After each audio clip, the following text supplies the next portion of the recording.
So to create your own club sign up form and register, you just need to click the link here and it should take you to make a copy of a Google Sheet. And this sheet has a Google form attached to it. So when you're making a copy of the sheet, you're also making a copy of the Google form. And this is just kind of like a template. You can have more weeks or fewer weeks if you'd like. But the first thing to do, and all of the instructions are laid out here, the first thing to do is to open the Google form itself. And you can do that from the spreadsheet by going to the form menu and then edit form, or go to live form.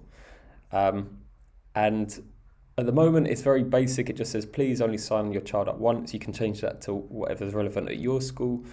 And it's a very simple form, but there's one thing that you might need to do first. So if you go to the three dots over on the right and then the script editor, at the moment it's set up so that once 20 parents have signed their students or their children up, it will change the message that they get. So at the moment it has a confirmation message that says thanks for signing up to the club, your child has been allocated a place, and you can change if they miss a certain number of sessions, it might get given to a waiting list. We came up with this system just because we were finding it quite tricky to deal with all the people coming to clubs and not turning up. So at the moment it says if the number of responses is above 19, essentially 20, then it will change the description to say, now instead of it saying here, please sign your child up once, it will say, unfortunately, the maximum number has already been signed up, but now you're adding them to the waiting list. And it also changes the confirmation message, which is what we just looked at here. So it will change this to say, thank you for adding your child to the waiting list. If a space becomes available, we'll let you know. Until then, they should not attend the club.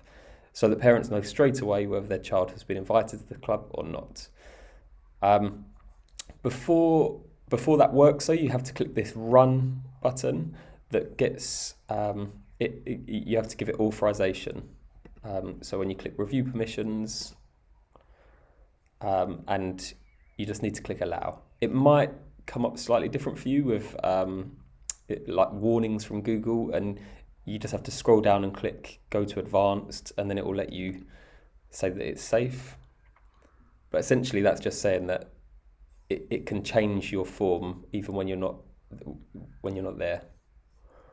So then you can close that and that's done. You can edit any of those things as well. So you can edit this confirmation message, you can edit what it would change to afterwards, and that's kind of explained in the instructions underneath here. So then all you need to do is you need to kind of send this to the parents, so you can just get the link to it, email that to them or put it in a newsletter or link it somewhere on your website maybe. And then when parents will fill that in, when they type in a student's name, for example Luke, when they submit that, they get this message saying, the first 20 anyway will get this message saying, oh, they've been allocated a place, so parents know straight away. And then that person's name will appear on the register. So throughout the term, you can tick them off each week, or if external people take your registers, you tick them off, or however you want to do it. And then once 20 people have signed up, then the next 10 will automatically get put onto the waiting list. And it also has the actual form responses there. So yeah, there's a few ways you can adapt it, which are kind of explained in the, so if you want to have more students than 20 or less, fewer, then yeah, there's a few things that you can change there. So I hope that's helpful, and I hope that it can save some time at your school. So good luck.